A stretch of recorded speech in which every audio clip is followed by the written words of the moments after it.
வெடிமருந்தாய் கிடந்த சூழ்நிலையில் கொழுப்பு தடவப்பட்ட தோட்டா பற்ற வைத்த தீக்குச்சியாய் அதில் விழுந்தது. புரிந்துங்களா? ஓகே. கிளர்ச்சி துவங்கியது. எனவே 1857 பெருங்கிழ்ச்சி தன்னிச்சையால் எழுந்த தற்செயல் நிகழ்ச்சி அல்ல. அது ஆங்கிலேய ஆட்சிக்கு எதிராக எழுந்த எதிர்ப்புணர்ச்சி தேக்கத்தின் வடிகாலாகும். கொழுப்பு தடவப்பட்ட தோட்டா விவகாரம் அவ்வடிகாலை தந்துவிட்டது. அதாவது ஆல்ரெடி ஒரு டேம் ரம்பிடுச்சு. அது ரம்பறதுக்கான காரணம் தான் அந்த அரசியல் காரணம். டல்ஹவுசியோட சீர்திருத்தங்களா இருக்கலாம் பாருங்களா. அதுக்கடுத்து பகதூர் ஷாவை அவமானப்பட்டிருந்த அவருக்கு வாரிசு இழப்பு கொள்கை அந்த இதை கொடுக்காம ஓய்வூதியத்தை கொடுக்காம அவர் அவமானப்பட்டிருந்தா இருக்கலாம். மூணாவது அந்நிய ஆட்சியா இருக்கலாம். ஓகேங்களா. சுரண்டி தாய்நாட்டுக்கு அனுப்பணும் அதா இருக்கலாம். நாலாவது என்ன பார்த்தோம்? நாலாவது தீர்க்க தரிசன செய்தி 757 கிட்டத்தட்ட ஒரு 100 வருஷத்துல என்ன இருக்கும்? கட்டாயம் அவன் ஒளிஞ்சிடுவான் அப்படின்ற ஒரு தீர்க்க தரிசன செய்தி. இதெல்லாம் அரசியல் செய்திகள். அதுக்கடுத்து பொருளாதார காரணங்கள் பார்த்தோம். நில வருவாய்கள் அதிகம் சொல்லணும்னா வேலையின்மை இருந்துச்சு, வரிகள் அதிகமா போட்டான். சோ அப்ப அதெல்லாம் என்னன்னா பொருளாதார காரணங்கள் வரும். எக்ஸாம் என்ன சொல்லலாம்? தலையிடா கொள்கையை போடுங்க, வணிக கட்டுப்பாடற்ற கொள்கையை போடுங்க, ஒப்பந்த தொழிலாளர் முறையை போடுங்க. ஓகேங்களா. அதுக்கப்புறம் நம்ம என்ன பார்த்தோம் அப்படின்னு பார்த்தோம்னா நிர்வாக கொள்கைகள். நிர்வாக கொள்கையில அவன் போடப்பட்ட ஹைலைட் ஃபர்ஸ்ட் பாயிண்டே தூக்கி போட்டுருங்க. அவன் கொண்டு வந்த சமுதாய மாற்றங்கள், விதவை மறுமண சட்டம், அதுக்கப்புறம் 1850 அந்த சாதி சட்டம், 1856 இதுலயே தூக்கி மத ரீதியா தனியா போட்டுலாம். அப்புறம் வேற என்ன இது பார்த்தோம் அப்படின்னு பார்த்தோம்னா ஆங்கில மொழி கல்வியை தூக்கி போட சொன்ன நிர்வாகங்கள்ல 1835 ஆங்கில தான் என்னது ஆட்சி மொழியாகவும் கல்வி மொழியாகவும் சேர்ந்து அந்த பையனை தூக்கி போடலாம். சோ அதுக்கப்புறம் வேற என்ன பார்த்தோம்னா மக்களோட இதுதான் அந்த ராணுவ கொள்கைகளை போலாம். ராணுவத்துக்கு அதிக பதவி உயர்வு கொடுக்கல, ராணுவத்துக்கு என்ன கொடுக்கல அப்படின்னு பார்த்தோம்னா உயர்ந்த பதவி கொடுக்கல, சம்பளத்தை கொடுக்கல, அதை தூக்கி போடலாம். சரிங்களா. சோ எந்த உணவின் மூலியமா அவங்க செய்திகளை பரிமாறினாங்க? சப்பாத்தி. இந்த பாயிண்ட் ஹைலைட்டா எடுத்து அந்த பாயிண்ட் எடுத்து வைக்கலாம். ஓகேங்களா. அதுக்கப்புறம் தான் அப்பதான் ஒரு டேம் கட்டியாச்சு. அந்த டேம திறந்து விடுறத ஒரு நிகழ்வு தான் எது? அதாவது கடைசியா வந்த ஒரு நிகழ்வு தான் எது அப்படின்னா அந்த பன்றி கொழுப்பு தடவப்பட்ட ஒரு துப்பாக்கி. ஓகேவா. சோ அதுதான் அங்க புரட்சி தீயா வெடிக்குது. சரி, ஓகே. கிளர்ச்சியின் போக்கு 1857 ஜனவரி மாதம் கல்கத்தாவுக்கு அருகே உள்ள டம்டம்மில். ஏன்னா என்ன சொன்னாங்க? என்ஃபீல்டு ரக துப்பாக்கியை பயிற்சி செய்யும் இடம் எதுன்னு பார்த்தோம்?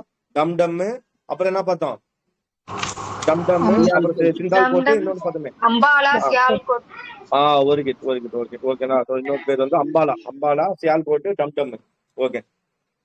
கிளர்ச்சியின் போக்கு. சோ டம்டம்மில் கொழுப்பு தடவை தோட்டாக்கள் பற்றிய வதந்தி துவங்கியது. விரைவில் அது காட்டுத்தீ போல வங்காளப்பேட்டை பிறகு பெருகாம்பூர் சிப்பாய்கள் இது கேட்டிருக்காங்க. பெருகாம்பூர் சிப்பாய்கள் முதலில் புதிய தோட்டாக்களை வாங்கி கொள்ள மறுத்தனர். யாரு? பெருகாம்பூர். பிப்ரவரி 26 பெருகாம்பூர் என்ன பண்ணிட்டாங்க? தோட்டாக்களை வாங்கி கொள்ள மறுத்தனர். ராணுவ அதிகாரி மிட்சலால் கண்டிக்கப்பட்ட அவர்கள் மிட்சலால் என்ன பண்றாருன்னா அவங்களை கண்டிக்கிறாரு. அன்று நள்ளிரவில் கூச்சலிட்டு தங்களை எதிர்ப்பை தெரிவித்தனர். பின்னர் இதுதான் ஃபர்ஸ்ட் நம்ம என்ன பண்ணுவோம்? ஃபர்ஸ்ட் மங்கள் பாண்டே போயிடும். 1800 மார்ச் 29 போயிடும். ஆனா முன்னாடியே யார் வந்துடா? பெருகாம்பூர் சிப்பாய்கள். வதந்தி பரவந்து எங்க இருந்து அப்படின்னு பார்த்தா டம்டம்ல இருந்து. அது எங்கன்னா பெருகாம்பூர்ல மறுக்கிறது எங்க? பெருகாம்பூர்ல கூச்சல் ஏற்படுது. மிட்சலால்ன்ற ஒரு ராணுவ அதிகாரி கட்டாயம் நீ பண்ணிதாங்கன்றாங்க. அது எதுக்குறாங்க. சோ அங்கிருந்து எதிர்ப்பு எங்க பரவுது அப்படின்னு பார்த்தோம்னா மங்கள் பாண்டே என்ற பிராமணன்னா உங்களுக்கு தெரியும், அவங்க கண்டிப்பா என்ன பண்ண மாட்டாங்க? கறி சாப்பிட கூடாது. சோ பிராமண சிப்பாய் சர்ஜென்ட் மேஜரை நோக்கி சிப்பாய் சர்ஜென்ட் மேஜரை நோக்கி சுட்டார். அப்போ மங்கள் பாண்டே என்ன பண்றாரு? சர்ஜென்ட நோக்கி சுட்டாரு. லெப்டினன்ட் பவ் படுகாயமுற்றார். சோ அவர் யாரை சுற்றுப்பாரு? ஓகேங்களா. லெப்டினன்ட் பவ் படுகாயமுற்றார். மார்ச் 29 சொன்னமா. சோ அந்த டேட் எங்கன்னு பாத்துங்க. ஓகேங்களா. சோ நம்ம புக்கின் அடிப்படையில புரட்சி எங்க தொடங்கப்பட்டதுன்னா மங்கள் பாண்டே 1857 மார்ச் 29 ஓகே பாண்டே மரண தண்டனை பெற்றார். ஆனா அந்த மரண தண்டனை எப்படி பெற்றார்ன்றதான் இங்க ஹைலைட். அவனை தனியா மங்கள் பாண்டேவை தனியா தூக்கிட்டு போய் ஓகேங்களா அவர் தூக்குல போட்டுருந்தாங்கன்னா பிரச்சனை கிடையாது. அனைத்து கிளர்ச்சியாளர்கள் முன்னாடியும் அவர் என்ன பண்ணாங்க? தண்டிச்சாங்க, மரண தண்டனை கொடுத்தாங்க. சோ அதுதான் காட்டு தீயா பரவுச்சு.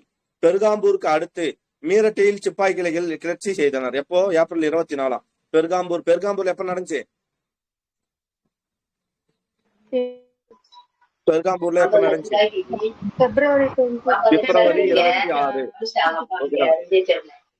Very good. பிப்ரவரி 26. சரிங்களா. பிப்ரவரி 26க்கு அடுத்து ஓகேங்களா மீரட்டுக்கு சிப்பாய்கள் கிளர்ச்சி செய்தனர்.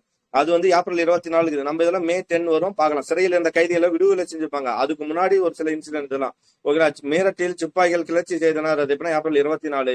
85 குதிரைப்படை வீரர்கள் தோட்டாக்களை தொட மறுத்தனர். எத்தனை குதிரைப்படை வீரர்கள்? 85. ஓகேங்களா? ஓகே. அவர்களுக்கு இல்ல 85வது குதிரைப்படை அப்படி கூட இருக்கலாம். 85வது குதிரைப்படை வீரர்கள் தோட்டாக்களை தொட மறுத்தனர். அவர்களுக்கு 10 ஆண்டு கடுங்காவல் தண்டனை விதிக்கப்பட்டது. அவர்களின் கைகளில் விலங்கிடப்பட்டு பயிற்சி மைதானத்தில் பொதுமக்களுக்கு தெரிய நடவடிக்கப்பட்டு அவமானிக்கிறது. நான் பார்த்தோம் இல்லையா? சிறையிலிருந்து கைதிகளை விடுதலை செய்தனர்னு ஒரு பாயிண்ட் வரும். நீங்க பார்த்தீங்கன்னா May 9 நம்ம புக்ல சிறையில் இருந்து படிச்சிருக்குமா? ஞாபகம் வருதா? 8வது புக்ல இருக்கு, 10வது புக்ல இருக்கு, 11வது புக்ல இருக்கு. பெருங்கிளர்ச்சி ஒரு பாயிண்ட் படிச்சிருப்போம். May 9 கிளர்ச்சி என்ன பண்ணிருப்பாங்கன்னா, சிறையில் இருந்த கைதிகள் கிடையாது. அவங்களாம் யாருன்னா அவங்கதான் யாரு? அந்த 85 குதிரைப்படைவர்கள் தான். என்ன பண்ண மாட்டாங்க, தோட்டாக்களை தொட மறுத்தனால அவங்கள சிறையில் அடிச்சுட்டாங்க, 10 வருஷம் தண்டனை போட்டாங்க. அதனால உடனே May 9 என்ன ஆகுதுன்னா, கிளர்ச்சி அங்க பரவி May 9 அந்த கைதான எல்லாத்தையும் என்ன பண்றாங்க, விடுதலை செஞ்சு அடுத்த நாள்னா என்ன நாளா இருக்கும்? மே 10. May 10. அவமதிக்கப்பட்ட சிப்பாய்கள் இருந்த 3ஆம் குதிரைப்படையினர் சிறைச்சாலையை உடைத்து, நான் சொன்னோம் இல்லையா, May 10 9ஆம் தேதி சிறைச்சாலைகளை வந்து அடிச்சிட்டாங்க, தண்டனை கொடுத்துட்டாங்க. அவங்கள உடைச்சு சிறைச்சாலையை உடைத்து கைதிகளை விடுவித்தனர். May 10. ஆமா May 10 தான் நம்ம புக்ல இருக்கும். May 10 வந்து கைதிகளை உடைச்சு விடுவிச்சுட்டாங்க. கர்னல் அப்படியே கையோட எங்க போயிட்டாங்க இவங்க எல்லாமே? டெல்லிக்கு போயிடுவாங்க. கர்னல் பின்னஸ் கொல்லப்பட்டார். அப்போ இந்த மீரட்டு புரட்சியில யாரு கொல்லப்படுறா? மங்கள் பாண்டே. எப்படி மங்கள் பாண்டே வந்து பிஜுவ காயமுத்துனாரோ, அது பேர் என்ன, பவ்வா, லெப்டினன்ட் பவ், நோட் பண்ணி வச்சுங்க. லெப்டினன்ட் பவ் காயப்பட்டாரோ. அதே மாதிரி இங்க வந்து கர்னல் பின்னஸ் சிப்பாய்களும் விடுவிக்கப்பட்ட குற்றவாளிகளும் ஐரோப்பியர்களை கொண்டனர். ஓகேங்களா? ஐரோப்பியில கொண்டனர். மீரட் விட்டு வெளியேறி அடுத்த நாள் காலை. அப்ப அடுத்த நாள் காலைன்றது என்னது? May 11. சுமார் 2000 ஆயுதம் தரித்த மீரட் குதிரைப்படை வீரர்கள் டெல்லியை அடைந்த போது May 11 அவர்கள் உற்சாகமாக வரவேற்கப்பட்டார்கள். அந்நிய ஆட்சி வீழ்க, பேரரசர் பகதூர் ஷா வெல்க என்று கோஷமிட்டனர். ஓகேங்களா? நோட் பண்ணி வச்சுங்க. ஓகே. சரி, இதே மாதிரிலாம் இந்து முஸ்லீம் வாழ்க அப்படின்னு ஒரு கோட்ஸ் ஒரு ஒரு ஒரு கொள்கை வந்து இது இருக்கும். வந்தே மாதரம் இந்து முஸ்லீம் வாழ்க. எங்க ரமேஷ்? அது ஒரு புரட்சி முழங்குங்க. இது சௌகத் அலி அந்த மாதிரி சொல்லிருப்பாங்க. சௌகத் அலி சொல்லி கிலாபாத் நிகழ்ச்சி இருக்கு இல்லையா, அப்போ வந்து காந்தி தலைவரா இருந்த ஒரு மீட்டிங் நடத்துவாங்கல்ல, அதுல சொல்லுவாங்க, ஓகேங்களா, இந்து முஸ்லீம் வாழ்கின்ற முழக்கம் என்னவா இருக்கணும், இதோட தாரக மந்திரமா இருக்கணும்வாங்க. அதே மாதிரி இங்க வந்து அந்நிய ஆட்சி வீழ்க, பேரரசர் பகதூர் ஷா வெல்கன்னு சொல்லி கோஷமிடுறாங்க. டெல்லியில இருந்த காலாட் படையினரும் மீரட், ஆல்ரெடி டெல்லியில காலாட் படை இருக்கும், மீரட்ல கிளர்ச்சியில் வந்து சேர்ந்துட்டாங்க. சோ கர்னல் ரிப்ளையும் பிற ஆங்கிலேய அதிகாரிகளும் கொல்லப்பட்டனர். ஓகேங்களா? அங்க யாரு? Colonel reply. அப்போ தண்ணி வாங்கிட்டு அப்போ. ஆமா, அப்போ குடிக்க தண்ணி வாங்கிட்டோம், காலையில இருந்து தண்ணியை குடிக்கல. கர்னல் ரிப்ளையும் பிற ஆங்கிலேய அதிகாரிகளும் கொல்லப்பட்டனர். ஓகேங்களா? ரிப்ளை. அப்போ நம்ம எங்க பார்த்தோம்? கர்னல் பின்னஸ் எங்க கொல்லப்பட்டாரு?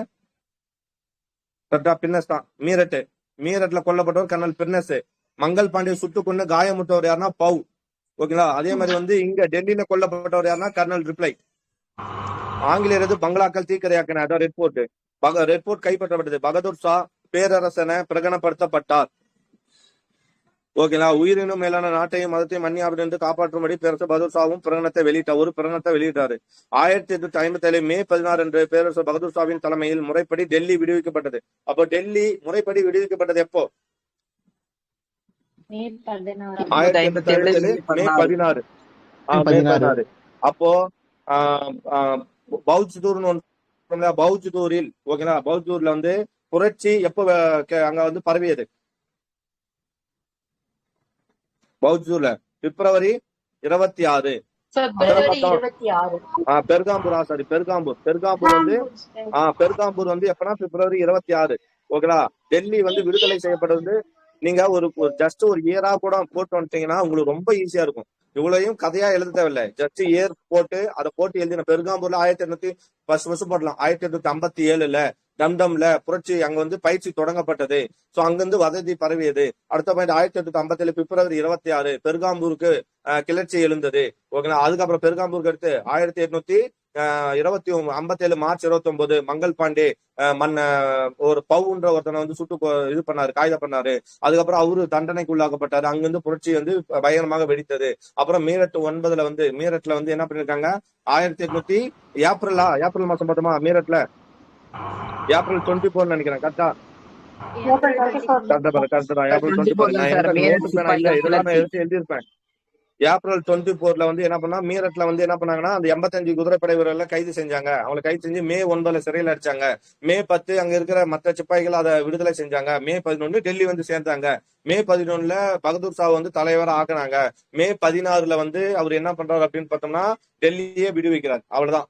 இவ்வளவு படிச்ச பேராகிராஃப ஓகேங்களா, ஒரு 3 பக்கம் இருக்கிற லைன்ஸை நம்ம என்ன பண்ணலாம், வெறும் 5-6 பாயிண்ட்ல முடிச்சிடலாம். ஓகேவா? ஆனா எழுதணும். அதுக்கு நீங்க கைப்பட இப்ப எழுதிருந்தீங்கன்னா, நான் வேகமா போல, நான் எக்ஸ்பிளைன் பண்ற கேப்குள்ள நீங்க டைட்டில போட்டுக்கலாம். டெல்லியின் வீழ்ச்சிக்கு பிறகு கிளர்ச்சி சூறை ஆற்றன சுழன்றடித்தது. பிரோசோப்பூர் முசாபூர் கதவை சத்துப்பா, கதவை சத்து. நான் படிக்க டிஸ்டர்ப் பண்ண கூட கதவை சத்துப்பா.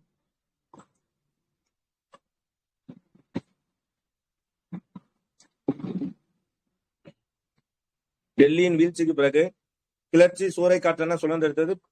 எங்கெல்லாம் பரவச்சுன்னு பாருங்க. பிரேஸ்பூர், முசபர்பூர், அலிகார், பஞ்சாப் ஆகிய இடங்களில் சிப்பாய்கள் கிளர்ச்சி செய்தனர். அயோத்தியிலும் வடமேற்கு மாநிலத்திலும் பல கிளர்ச்சிக்கார சிப்பாய்கள் இருந்தனர். அதான் அயோத்தி, அந்த அக்ரம், இந்த அஸ்ரத் மகால்லாம் சொல்றோம் இல்லையா, பேகம் அஸ்ரத் மகால் அவங்க எல்லாம் சொல்றாங்க. சிப்பாய் கிளர்ச்சியோடு பொதுமக்களும் கிளர்ந்து இருந்தனர். விரைவிலேயே லக்னோ அஸ்ரத், லக்னோல யாரு, லக்னோல கையில உங்க கையில 8வது புக் இருந்தாலும் 10வது புக் இருந்தாலும் எடுத்து வச்சுங்க. அந்த ஒரு பாக்ஸ் இருக்கும்ல, அதை எடுத்து வச்சுங்க. லக்னோ அஸ்ரத் பேகம் சொல்றான். ஆமா, பரேலி வந்து அடக்கி இருப்பாரு. லாரன்ஸ் அடங்கியிருப்பாரா?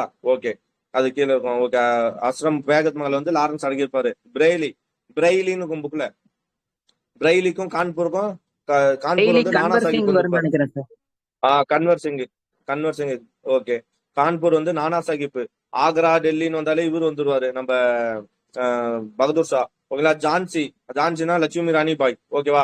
அப்புறம் மத்திய இந்தியா தாத்தாபாயா, அது தாந்தோபாய் சம்திங், அவர் பேர் என்ன, தாந்தியா, பந்தல்கண்டு. Very good. பந்தல்கண்டு அருந்தல்ல போன்ற பகுதிகளுக்கு கிளர்ச்சி வேகமா பரவுது. அங்கெல்லாம் ஆங்கிலேயர் கொல்லப்பட்டனர், அவரது உடைமைகள் ஒழிக்கப்பட்டன. சோ கிளர்ச்சி ஒடுக்கப்படல். டெல்லியின் வீழ்ச்சி ஆங்கிலேயருக்கு அதிர்ச்சியை தந்தது. கிளர்ச்சி பரவி வேகம் அவர்களுக்கு கவலை கொடுத்தது. கான்பூரில் ஆங்கிலேயர் குடும்பங்களை பாதுகாப்பாக வாக்களித்து அவர்களை ஈவிரக்கமின்றி கொலை செய்த நானா சாஹிப். ஆமா, கான்பூர் படுகொலைன்னு ஒன்று சொல்லுமா, கர்னல் நீல்னு ஒருத்தன் படிப்புமா, கர்னல் நீல்னு ஒருத்தரை படிப்புமா, கர்னல் நீல். 1825 நடக்கும். எப்போ? 1825. 25 இல்ல, அதாவது பெருங்கிழச்சி கிளர்ச்சியில ரொம்ப ஒடுக்கி இருப்பாரு சார். யாரு? கொடூரமா நீலங்கிறவர் வந்து கொடூரமா. இல்ல ஆமா, இல்ல நான் சொல்றேங்க. இப்போ இங்க யாரு இருக்குது, நானா சாஹிப் வந்து இது படுகொலை நடக்குதா, இந்த படுகொலையில வந்து ஐரோப்பியர்கள்லாம் கொல்றாங்களா, ஐரோப்பியர்களை வந்து நம்மால் நானா சாஹிப் என்ன பண்ணுவோம், கொன்னுடுவான். இதனால கோபமுற்ற கர்னல் நீல் என்ன பண்ணுவான்னா, கண்ணுல பட்ட எல்லாத்தையும் என்ன பண்ணுவான், கொன்னுட்டு வருவான் கர்னல் நீல். ஓகேங்களா? அப்புறம் நம்பாலு ஒருத்தர் வந்து கர்னல் நீலை கொண்டுடுவாங்க. அப்படியாப்பட்ட அதாவது பெருங்கிளர்ச்சியில் தான் கர்னல் நீல் வருவார். அதாவது இந்த கான்பூர் படுகொலைக்கு அடுத்து தான் கர்னல் நீல் வருவார். அப்புறம் எப்படி 1825 அது வரும்? வராது இல்ல. அது அந்த கர்னல் நீலுக்கு தான் 1927 நீல் சிலையை வச்சிருப்பாங்க. அதை அகற்ற கோரிதான் யாரு, சோமியா ஜூலு அப்படின்னு சொல்லி அவரோட தலைமையில போராட்டம் நடந்திருக்கும். யாரோட ஆட்சி காலத்துல நீலோட சிலை அகற்றப்பட்டிருக்கும்? ராஜாஜி காலத்துல 1937 சார். அது இப்ப சென்னை அருங்காட்சியகத்துல இருக்குது சார். 37. Very good. அப்ப எங்கிருந்தா இங்கிருந்து இதுக்கு அப்புறம் தான் கர்னல் நீலே வருவாரு. சரிங்களா? சோ டெல்லியின் வீழ்ச்சி ஆங்கிலேயருக்கு நீங்க பாருங்க, ஒரு லண்டன் டைம்ஸோ ஏதோ ஒரு பத்திரிகையாளர் எழுதியிருப்பாரு, கர்னல் நீல் வழியில போனவன் எல்லாத்தையும் சுட்டு கொன்னான். அப்புறம் வந்து வேற என்னன்னா, அதாவது கேலியாக சிரித்த சிறுவர்களை கூட கொன்னாங்க, கொடியேற்றி வச்சிருக்கவங்க எல்லாம் கொன்னாங்க, தூக்குல போட்டாங்க அப்படின்னு ஒரு பாயிண்ட் வரும் பாரு. சரி வாங்க.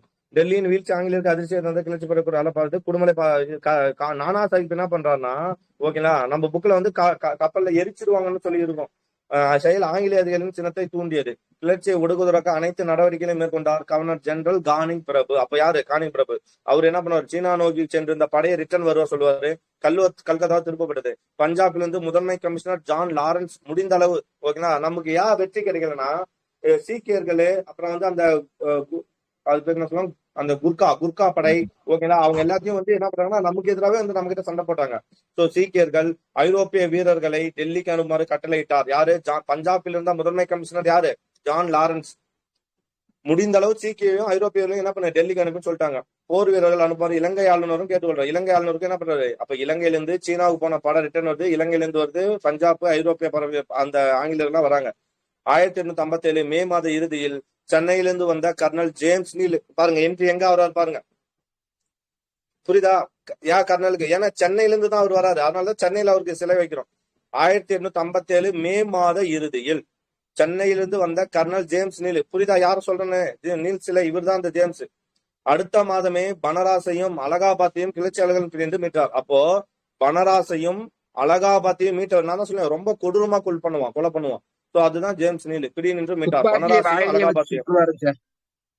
என்ன ரமேஷ்? வந்து வாய்க்கில வச்சு சுற்றுவாருங்க சார். அப்படின்னா தளபதி என்ட்ரி ஆவ்லோக் படிச்சுப்போம். தளபதி என்ட்ரி ஆவ்லோக் நானா சாஹிப்பை பல இடங்களில் தோற்கடித்தார். புக்ல தானே இருக்கும். கான்பூருக்குள் நுழைந்து ஏவ்லாக் இந்தியர்களை பழி வாங்கினார். பின்னர் லக்னோவிற்கு சென்று பல வெற்றிகளை பெற்றார். ஜூலை ஆகஸ்ட் அந்த மாசத்துல இதுல இருந்து நானா சாஹிப் வந்து எப்போ கர்னல் ஏவ்லாக்கு ஜூலை ஆகஸ்ட். சரிங்களா? ஓகே. தளபதி ஜான் நிக்கல்சன் 4 நாட்கள் தாக்குதலுக்கு பின்னர் டெல்லி புக்ல தானே இருக்கும். டெல்லி புரட்சி வந்து டெல்லியில 2ஆம் பகதூர் ஷா எதிர்ப்பாளர் யாருன்னா மீட்டது யாருன்னா நிக்கல்சன். கரெக்டா? ஓகே. செப்டம்பர் 20 ஒரு கையில பேனா இருந்தா இல்ல உங்க கையில புக்கு இருந்தா அந்த இடத்துல டேட் இருக்காது, அதை நோட் பண்ணுங்க. செப்டம்பர் 20 உங்களை டெல்லி எப்ப மீட்கிறாரு? டெல்லிய 2ஆம் பகதூர் ஷா எப்ப விடுதலை செஞ்சாரு? மே 16 மே 16. Very good. அது எப்ப வந்து 16 மீட்டான் நிக்கல்சன் எப்ப மீட்டார் அப்படின்னா செப்டம்பர் 20. ஓகேங்களா? லக்னோன்னு வந்தா ஜூலை ஆகஸ்ட். பேரரசர் பகதூர் ஷா சரணடைந்தார். டெல்லியை மீட்ட 5 நாட்களில் லக்னோ ஆங்கிலேயர் வசமாயிருக்கு. டெல்லியை மீட்ட 5 நாட்கள். அப்ப நீயே கணக்கு போட்டுக்கோ. செப்டம்பர் லக்னோ எப்போ வந்திருக்கும்? செப்டம்பர் 25. அவ்வளவுதான். டெல்லியை மீட்ட 5 நாட்களில் லக்னோ ஆங்கிலேயர் வசமாயிற்று. ஆவ்லோக்கும் ஜேம்ஸ் உட்ரோமும் அச்சாதனை புரிந்தனர். அப்போ லக்னோவை மீட்டது யாரு? ஆவ்லோக்கும் ஜேம்ஸ் உட்ரோமும். ஓகேங்களா? ஓகே. நம்ம புக்ல ஒரு டேட்டா இருக்கும், இங்க ஒரு டேட்டா பாத்துங்க. சரி, அடுத்த ரமேஷ் உங்ககிட்ட புக் இருந்தா அதை சொல்லுங்க ரமேஷ் ஒரு முறை. அந்த 8வது புக்கோட இதுல இருக்கும். ஓகேங்களா? 8வது புக்கு மக்களின் புரட்சி 3வது படம்னு நினைக்கிறேன். ஓகேங்களா? இந்த 3 மக்களின் புரட்சி 3வது படம் கீழே இருக்குங்க சார். நான் பார்த்து சொல்றேன் சார். சரி ரமேஷ். அச்சாதனை புரிந்தனர். பின்னர் பரேலி கைப்பற்றப்பட்டது. பிரைலி தான் யார் பார்த்தோம்? கன்வர்சன் சிங்கா. என்ன பேரு அவரு? கால ஒரு பேர் கன்வர்சன் சிங்கா. என்ன பேர் அவரு? பிரைலி. மேல கூட சொன்னாரு ரமேஷ். கன்வர் சிங்கா. ஓகே.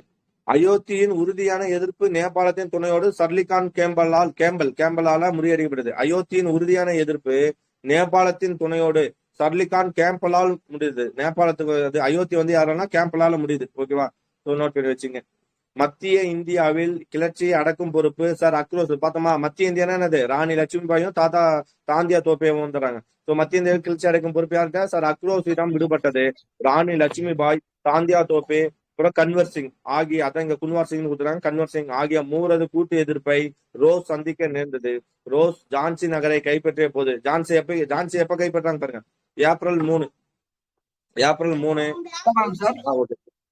ராணி லட்சுமிபாய் கோட்டையை விட்டு வெளியேறி கல்பி தந்தியா தோப்புடன் சேர்ந்து கொண்டார். அதாவது ஜான்சி ராணிக்கும் அக்ரோஸுக்கும் போர் நடக்குது. அதுல வந்து அக்ரோஸ் வந்து என்ன பண்றாருன்னா அக்ரோஸ் வந்து என்ன பண்றாருன்னா 1858 ஏப்ரல் 3 வந்து கைப்பற்றிறாரு ஜான்சின்ற பகுதியை. அப்போ ராணி லட்சுமி தப்பிச்சு போயிடறாங்க தாந்தியா தோப்போட. கிளர்ச்சிக்காரர்களின் துணையுடன் அவர்கள் துணிகரமாக குவாலியரை கைப்பற்றி நானா சாஹிப்பை பேசுவாக பிரகடனம் பண்றார். அப்போ குவாலியரோட நானா சாஹிப் எங்கிருந்து எங்க வர்றாரு பாருங்க. ஓகேங்களா? நானா சாஹிப் என்ன பண்றாங்க? இங்க ஆல்ரெடி பார்த்தோம். நானா சாஹிப் வந்து என்ன ரமேஷ்? இந்த டீடைல் வந்து கழகம் நடைபெற்ற இடம், தலைவர்கள், அடக்கியவர்கள் பத்தின டீடைல் உங்களுக்கு வாட்ஸ்அப் அனுப்பிச்சிருக்கேன் sir. Okay Ramesh. Okay Ramesh பாத்துறேன். புக் இல்ல என்கிட்ட இப்போ கையில.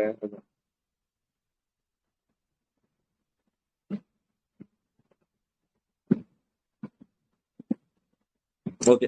டெல்லி வந்து 2ஆம் பகதூர் ஷா, ஜான் நிக்கல்சன் அதான் இங்க பார்த்தோம். அந்த டேபிள்ல நீங்க செப்டம்பர் என்ன தேதி பார்த்தா 20 அதை மட்டும் நோட் பண்ணி வச்சுக்கலாம். லக்னோவுக்கு பேகம் அஸ்ரத் மகாலி அது பாத்துறோம். என்ட்ரி லாரன்ஸ் வந்தாரு. ஓகே முடிஞ்சு. என்ட்ரி லாரன்ஸ் இங்க என்ன எக்ஸ்ட்ரா கொடுத்துருக்காங்க பாருங்க. என்ட்ரி லாரன்ஸ் மட்டும் இல்லாம ஓகேவா இதுல வந்து 2 பேர் புதுசா கொடுத்துருப்பாங்க.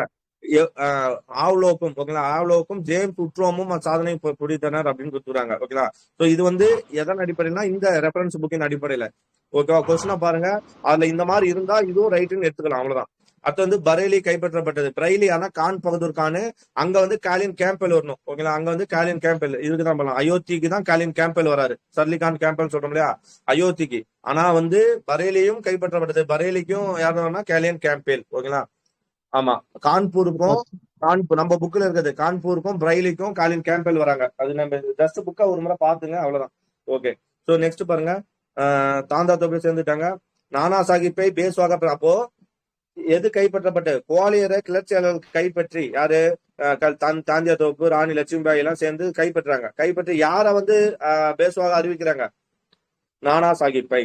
நானாவும் அவரது ஆதரவாளரும் பதவி பிரமாணம் கொண்டாட்டங்களில் தங்களது நேரத்தையும் பணத்தையும் பொருளையும் வீணடித்து கொண்டிருக்கும்போது நானா சாஹிப் வந்தாரு. அவருக்கு என்ன ஆச்சு? உடனே அவருக்கு பதவி வந்துருச்சு, நம்ம என்ன பண்ணலாம், காசை செலவழிச்சிட்டு இருக்கிறாரு. அப்படி பண்ணிட்டு இருக்கும்போது ஆங்கிலேய படைகள் குவாலியரை சூழ்ந்து கொண்டன.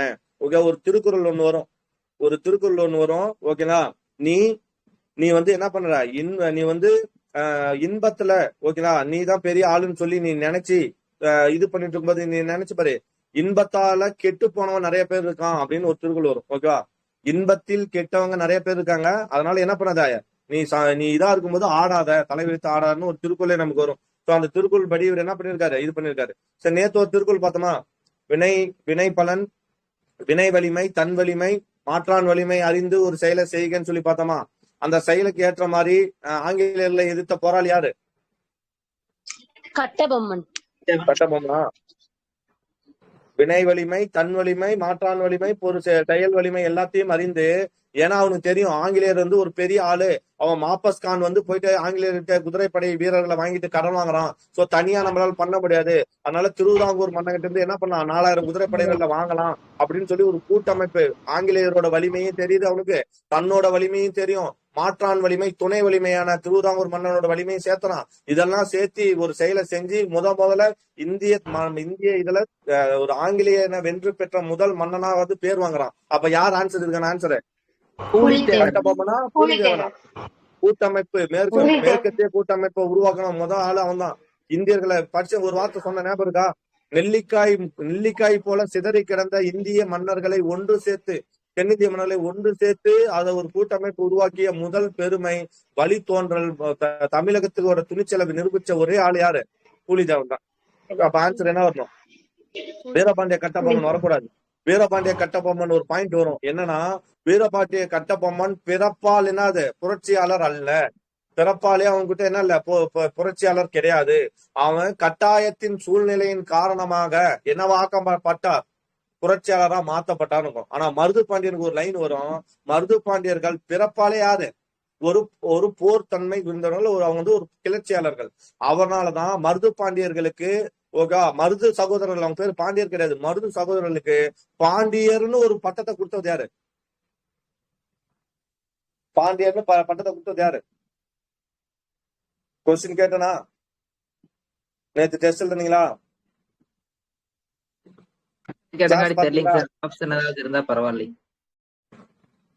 ஓகேவா, சோ தேடுங்க, போய் பாருங்க, சரிங்களா? அதுக்கப்புறம் அந்த பட்டம், பாண்டியர்கள் பட்டம் பெற்ற பின்னாடி தான் அவங்களை யாரு கூட்டிட்டு வரா, படைத்தளபதியா சேர்த்துக்கிறா, முத்துவடுனாரா அவங்களை படைத்தளபதியா சேர்த்து வர.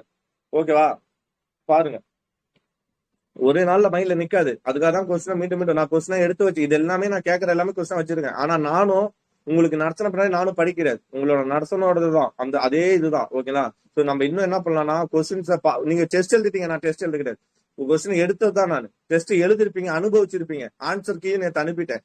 ஓகேங்களா, பாத்துங்க, நீங்க டெஸ்ட் எழுதுறதுக்கு முன்னாடி வரையும் உங்களுக்கு தெரியலனா பரவாயில்ல, ஆனா டெஸ்ட் எழுதிட்டு ஆன்சரை பார்த்த பின்னாடி தெரியாம இருக்கவே கூடாது.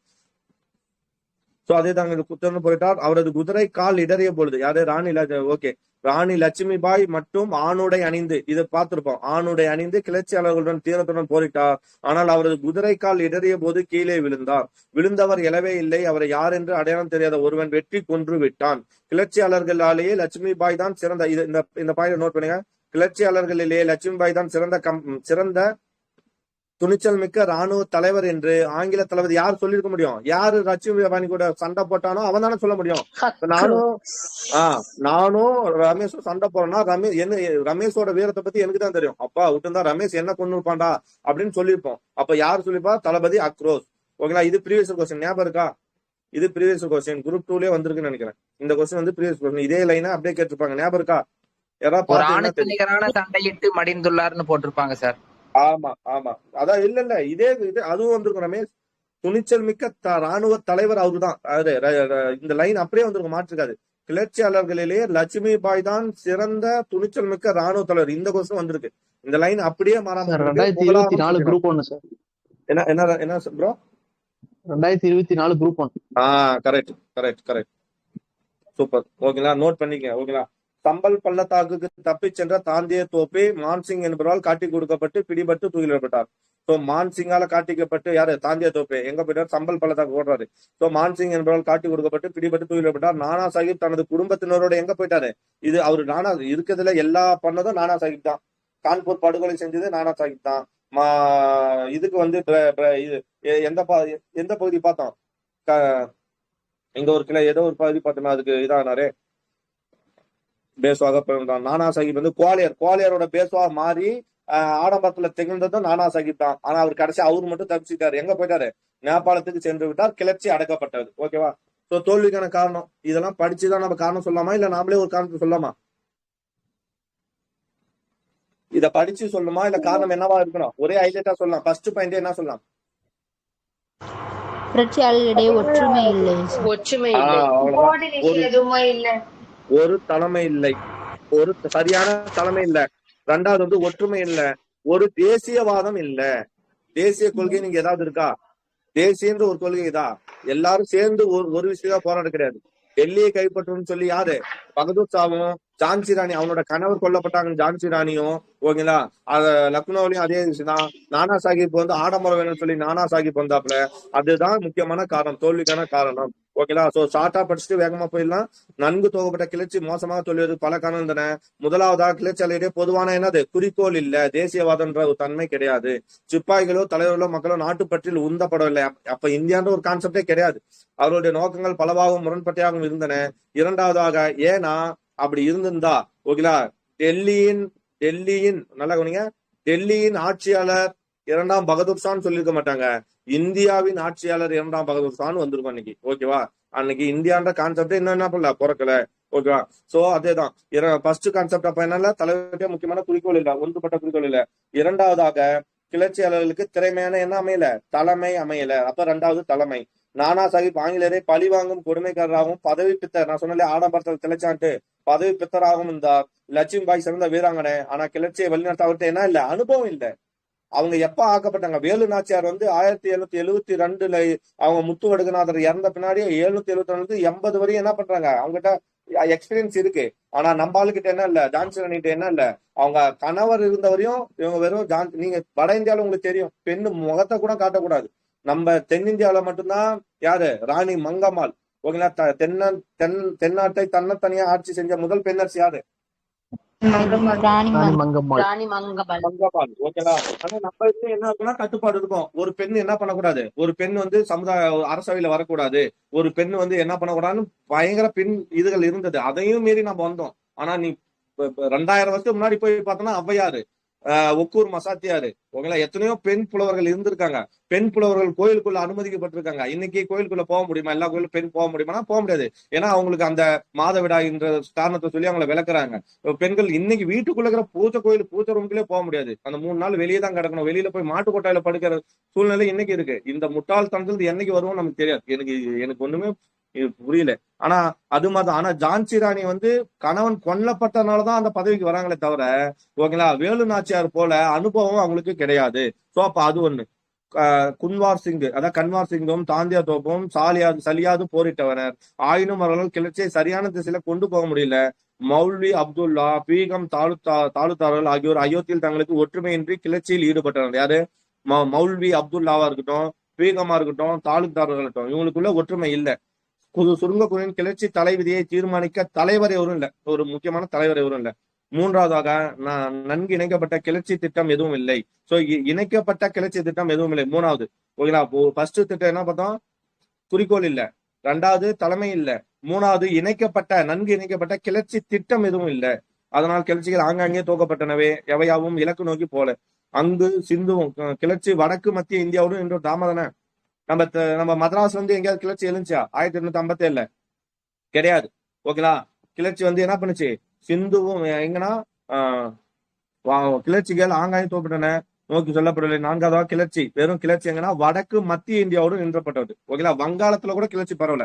எங்கதான் பிரிச்சு, வடக்கு மத்திய இந்தியாவுல மட்டும்தான். அங்கும் சிந்துவும் ராஜபுத்தனமும் கிளர்ச்சியில் கலந்து கொள்ள. அங்கேயும் யார் பண்ணல, சிந்து மேற்கு சைடு இருக்கிற சிந்தும் வரல, ராஜபுத்திரர்களும் வரல. தென்னிந்திய கிளர்ச்சிக்கும் வேலூர் கிளர்ச்சிக்கும் நிலைக்கலாக இருந்த தென்னிந்திய கிளர்ச்சியால் பாதிக்கப்படவில்லை. அதாவது தென்னிந்திய கிளர்ச்சிக்கும் வேலூர் கிளர்ச்சிக்கும், தென்னிந்திய கிளர்ச்சினா எதை சொல்லலாம், பாளையக்காரர்களோட கிளர்ச்சி வேலூர் கிளர்ச்சிக்கும் நிலைக்கலனாக இருந்த தென்னிந்தியா, நிலைக்கலனாக இருந்த, அப்ப என்ன சொல்ல வரான், இங்க என்ன சொல்ல வரான், தென்னிந்திய கிளர்ச்சி காரணமே தென்னிந்தியா தான். அதே மாதிரி வேலூர் கிளர்ச்சி காரணம் தென்னிந்தியா தான். ஆனா தென்னிந்தியாவுக்கு இந்த புரட்சி பரவவே இல்லை. பெருங்கிளர்ச்சிக்கும் தென்னிந்தியாவுக்கும் சம்பந்தமே இல்லாம போயிடுச்சு. 5வதாக இந்திய அரசர்கள் பலர் ஆங்கிலேயரை விசுவாசத்துடன் ஆதரித்தனர். ஓகே, ஆமாவா? ஆமா. சிந்தியாவும் ஓல்கோரும் ஆங்கிலேயருக்கு கேடைகளா. சிந்தியாவும் ஓல்கர் நான் பார்ப்போம் இல்லையா, நான் அந்த பூனா அந்த பேஸ்வா அப்புறம் ஓல்கரு சிந்தியா அப்படின்னு சொல்லி 5 தான் பிரிவாங்கல்ல, அவங்க எல்லாமே யாரு ஆங்கிலேயருக்கு கேடயமா பயன்பட்டனர். குவாலியரில் சர்தின் கார்ராவும், ஹைதராபாத்தில் சலசர் ஜங்கும் படிச்சிருக்குமா, சலசர் ஜங் படிச்சிருக்குமா, சலசர் ஜங்கும் அமைதி காத்தனர். ஓகேங்களா? யாரு, குவாலியரில் சர்தின் கர்ராவும், சர்தின் கர்ராவும், ஹைதராபாத்தில் சலசர் ஜங்கும் அமைதி காத்தனர். நல்கா பாட்டியலா ஜூயித், சும்மா படிச்சுட்டு போயிட்டு அவன் தான். நல்கா பாட்டியாலா ஜூயித் காபூர்தாலா அரசர்கள் தங்களது பகுதியில் கிளர்ச்சிகள் தோன்றாதவாறு பார்த்து கொண்டனர். இவங்கெல்லாம் அவங்க இதுல கிளர்ச்சியே வராத மாதிரி பார்த்துட்டானுங்க. குவாலியர்ல சர்தின் கர்ராவில ஹைதராபாத்திலும் சலசர் அமைதி இருந்தாங்க. நல்கா பாட்டியாலா ஜூயித் காபூர்தாலா அங்க வந்து கிளர்ச்சியே வராத மாதிரி பார்த்துட்டாங்க. கிளர்ச்சிகளை அடக்க கூர்காக்கள் உதவினர். பார்த்தோம், இதுதான் மெயினா நாயின்னு. நீங்க பாத்தீங்கன்னா தெரியும், 1857 பெருங்கிளர்ச்சிக்கு உதவியா கூர்காக்களை வந்து அதிகமா என்ன பண்ணிருப்பாங்க, படையில சேர்த்திருப்பாங்க. ஓகேங்களா? இந்த பாயிண்ட் அங்க வரும். கூர்காக்கள் உதவினர். ஆப்கானிய தோஸ்த் முகமது நடுநிலை வைத்தார். ஆப்கானிய தோஸ்த் முகமது வந்து நடுநிலை வைத்தார். 8 ஆண்டுகளுக்கு முன் இணைக்கப்பட்ட பஞ்சாப் கூட கிளர்ச்சியை ஒடுக்க ஆங்கிலேயருக்கு துணை இருந்தது.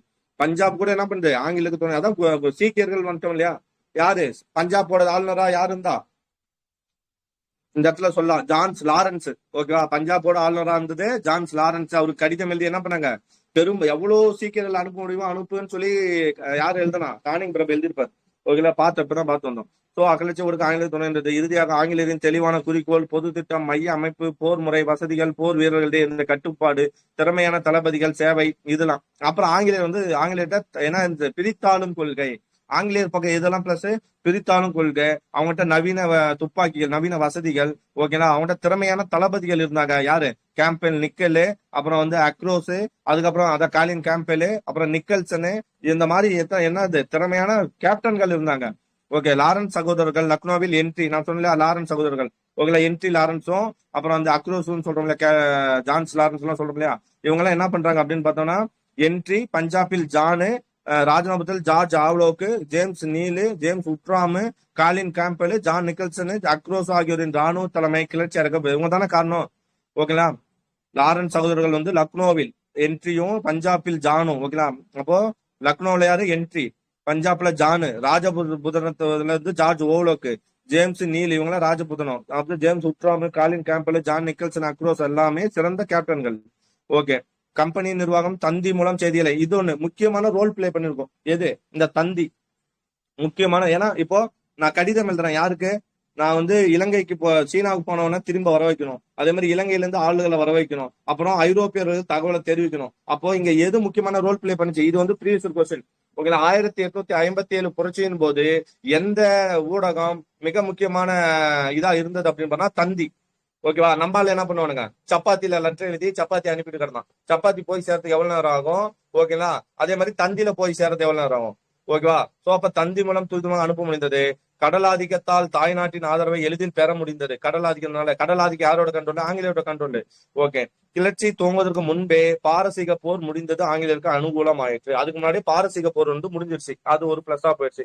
ஓகேவா? சோ புரிஞ்சா காரணங்கள். கிளர்ச்சியின் தன்மை 1850 பெருங்கிளர்ச்சியின் தன்மை சிறப்பு பற்றி பல்வேறு கருத்துகள் கூறப்பட்டுள்ளன.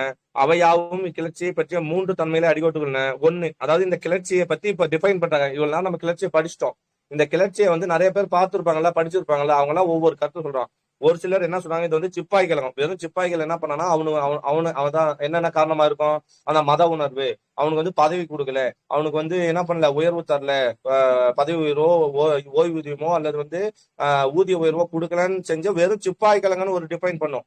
இன்னும் வந்து இது இல்ல, இது உண்மையாவே மக்களோட கிளர்ச்சி அப்படின்னு சொல்லுவாங்க. இது வந்து முதல் சுதந்திர போர்னு சொல்லுவாங்க. சப்போஸ் இந்த முதல் சுதந்திர போர் வந்தா இங்க யாரை மென்ஷன் பண்ணலாம், யாரு உங்களுக்கு ஞாபகம் வருது? VT VTD Savarkar. Very Savarkar. Good, very good, very. அப்ப வி டி சபாகர் போன்ற பர்சன்ஸ் எல்லாம் இதை சுதந்திர போர்னு சொல்லுவாங்க. ஓகேவா? அதுதான் இங்க கொடுத்துருக்காங்க. இது பெரிய கதையா போகுது, நான் ஷார்ட்டா சொல்லிட்டு போறேன். 1850 பெருங்கட்சி பெருமைப்படுத்தப்பட்ட வேலூர் கழகம் என்று வர்ணிக்கப்பட்டது. பெருமைப்படுத்தப்பட்ட வேலூர் கழகம். பாதிக்கப்பட்ட அதிருப்தியுற்ற சிப்பாய்களின் எழுச்சி 1850 கழகம் என்பது ஒரு சாரரது வாதம். இவர்கள் சமகால ஆதாரங்களின் அடிப்படையில் இந்த முடிவுக்கு வருகின்றனர். ஆரம்பத்திலிருந்து இறுதி வரை ஒரு சிப்பாய் கழகமே என்று எழுதியது எடின்பரோ ரிவ்யூ. ஓகேங்களா? அப்போ இதை வந்து சிப்பாய் கழகம், இது வந்து வேலூர் கழகத்துல இருந்து அப்டேட்டட் ஆனது. ஓகேங்களா? இது வந்து ஆரம்ப காலத்துல இருந்து இறுதி வரை இது என்னவாதான் இருந்தது, ஒரு சிப்பாய் கழகமே என்று எழுதியது யாரு? எடின்பரோ ரிவ்யூ, எடின்பரோட மதிப்பு. ஓகேங்களா? அதே கருத்தை சார் ஜான் லாரன்ஸ், சீலி போன்ற சமகாலத்தவர்கள் எழுதியுள்ளனர். இதே கருத்து தான். அப்போ எடின்பரோ சொன்ன கருத்தை தான் யாரு நோட் பண்ணிக்கிறாங்க? சார் ஜான் லாரன்ஸும் சீலியும். கிஷோர் சந்த் மிஸ்ரா, சம்பு சந்திர முகோபத்யா, சும்மா அடிச்சு விட வேண்டியதான், படிக்க வேண்டியதான். ஹரிஷ் சந்திர முகர்ஜி, சார் சையத் அகமது, சையத் அகமது சொல்றோம்ல, ஜீவன்லால் முன்சி. ஓகேங்களா? KM முன்சின்னு சொல்லும், அவரு இல்ல, ஜீவன்லால் முன்சி, மைனுதீன், துர்காதாஸ் பாந்தோபத்யாயா போன்ற சமகால இந்தியர்களும் இக்கருத்தையே வலித்தது. எல்லாமே அதே கருத்து தான் சொல்றாங்க, சிப்பாய் கழகம் தான் சொல்றாங்க.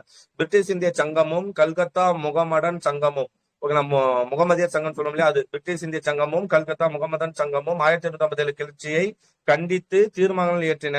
19ஆம் நூற்றாண்டின் இறுதியில் தாதாபாய் நௌரோஜி மக்கள் பங்கேற்காத சிப்பாய் கழகமே இருக்கணும். அப்போ நமக்கு முக்கியமான பாயிண்ட் என்ன, இவங்களை கேட்பாங்களா, தாதாபாய் நௌரோஜிக்கு ஹைலைட் கொடுக்கலாம். ஓகேவா? சோ இதை நோட் பண்ணுங்க, 19ஆம் நூற்றாண்டின் ஓகேங்களா இறுதியில், ஓகேங்களா, 19ஆம் நூற்றாண்டின் இறுதியில் தாதாபாய் நௌரோஜி மக்கள் பங்கேற்காத சிப்பாய் கழகமே. அப்ப யாரு மக்கள் பங்கேற்காத சிப்பாய் கழகமேன்னு சொன்னது யாரு அப்படின்னா தாதாபாய் நௌரோஜி. இதை எழுதிக்கிங்க, 2 பேர் எழுதணும். ஒன்னு வந்து எடின்பரோ ரிவ்யூ, 2வது வந்து தாதாபாய் நௌரோஜி. இந்திய விடுதலை போராட்டத்தை பற்றி விரிவாக ஆராய்ந்து எழுதிய RC மஜும்தார். RC மஜும்தார் எங்கேயாவது பாத்துருக்குமா? நாகரிகத்துக்கு வந்திருப்பாருங்க சார். மொகஞ்சதாராக்கு வந்திருப்பாரு நினைக்கிறேன். மொகஞ்சதாராக்கு வந்திருப்பாரா RC மஜும்தார்? ஓகே, சரி. இதுல இதே மாதிரி மஜும்தார்னு பேர் வேற எங்கேயாவது கேள்விப்பட்டிருக்கீங்களா? காங்கிரஸ் மீட்ல ஏதோ ஒரு காங்கிரஸ் மீட்டுக்கு வந்து ஞாபகம். பக்கத்துல சைடுல ஒண்ணு எழுதிக்கிறேன். ஏசி மஜும்தார். ஏசி மஜும்தார் எங்க பார்த்தோம்? 1916 லக்னோ ஒப்பந்தம் போட்டிருக்கோம். Very good. ஓகேவா? ஏசி மஜும்தார் எங்க பார்ப்போம்? லக்னோ ஒப்பந்தம். ஓகேங்களா? லக்னோ ஒப்பந்தத்தோட சிறப்பு என்ன? இந்து முஸ்லீம் ஒண்ணு சேருவான். அதாவது என்னது, காங்கிரஸும் முஸ்லீம் லீக்கும் ஒண்ணு சேருவாங்க. அதனாலதான் வந்து என்ன சொல்லுவாங்க, காரணமா இருந்தா அது காரணம் அந்த அவர் பேர் என்ன, முகமது அலி, அவர் பேர் என்ன, ஜின்னாவை வந்து இந்து முஸ்லீமோட தூதுவர்னு சொல்லுவாங்க. யார் சொல்லிருப்பா அப்படி? சரோஜினி நாயுடு சொல்லிருப்பாங்க. Very good. ஓகேவா?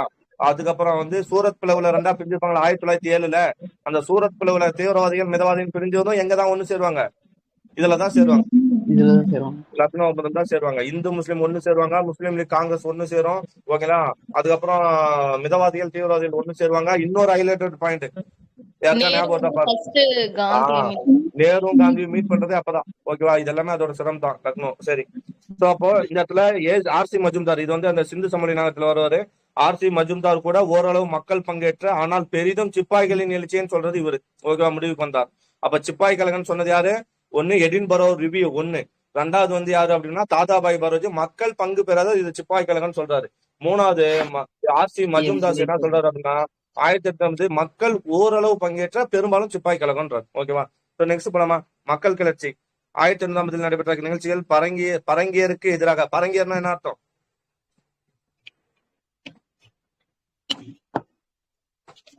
ஆங்கிலேயர். பரங்கியருக்கு எதிரான என்ன அர்த்தம்? கடல் வழியா வந்த ஆங்கிலேயர் தான் பரங்கியர்னு சொல்றோம்.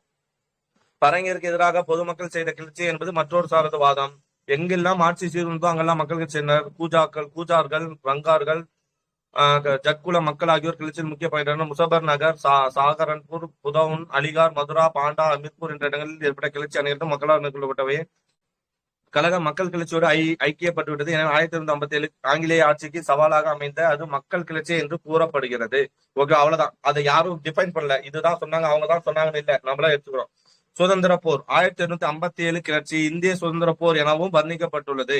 யாரால? James Outram, Edward Thomson, P Roberts, V D. Savarkar வந்துட்டாரா? வி.டி. சவாக்கர் வரணும், வந்துட்டாரு. A C Chatterjee, Ashoka Mehta, S N. சென். ஓகேங்களா, எஸ்.என். சென் எங்க படிப்போம்ல, எஸ்.என்.